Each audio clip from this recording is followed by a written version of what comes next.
art licensing. Art licensing is something that I personally have been doing for the last 10 years in addition to selling my originals through art galleries.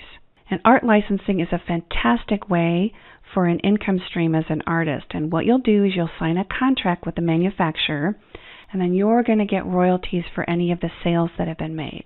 Yay! So as the artist, you own a copyright. You automatically, without having to apply for one, you automatically own the copyright to any original works that you create.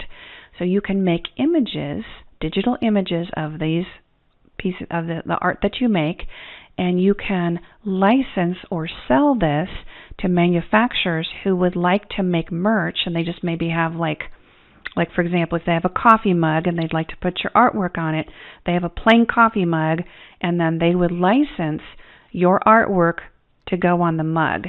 Or maybe it's shower curtains or pillows or jigsaw puzzles, or really that it's endless. Anything that can have an image put on it. There are manufacturers out there who are looking for artists and artwork to put onto their merchandise. And a typical agreement might be anywhere from 5 to 15% of the retail price of the item sold is what the artist would get for their image. So in an example of a painting, let's say that the original is sold, but you took a high quality photo of the painting before you sold it.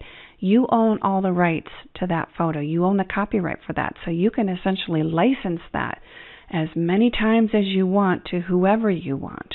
And you can make lots of money selling images of that one painting that's already gone and gone off into the world.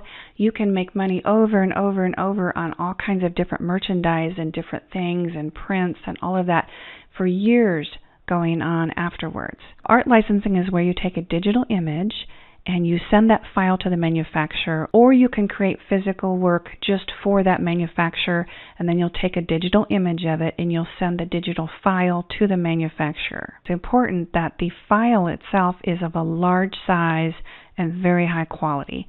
So I have a special camera that I'm using when I take my digital photos. I have used my iPhone for doing some licensing work, but if you want to do anything that's a larger thing, like larger puzzles, posters, shower curtains, bedding, even some pillows, that type of thing, art prints, large art prints, they're going to want to have a larger file that's done with a special camera. But for smaller things, you absolutely can use, like just an iPhone, because it will, now the iPhones are good enough, you can get a high quality image with just your phone camera. You're going to sign a contract with the manufacturer and you're going to get royalties for the sales. Yay! So a lot of the methods that we're talking about today actually can kind of work in synergy together. So for example, if you make merchandise of your artwork, that's something that can sell at farmers markets. If you do art licensing, that helps build up your reputation when you're selling your originals at art galleries.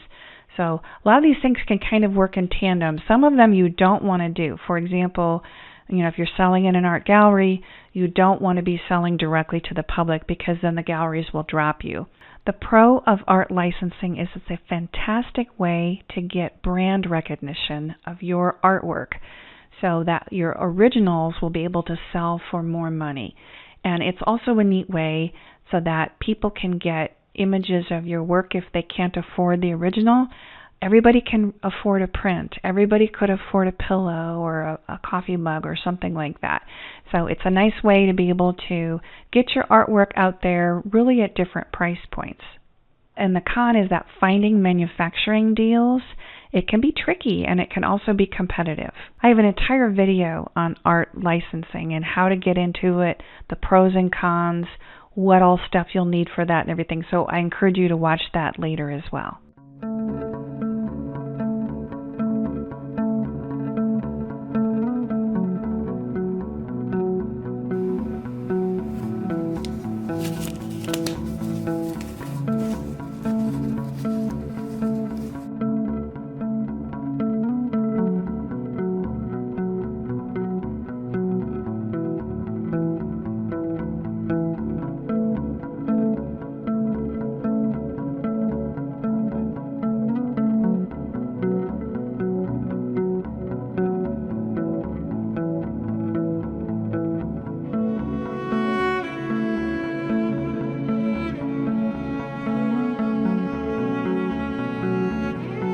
And I hope that you'll come back and see me again soon. And so until next time, it's Dena Tollefson and all my best to you.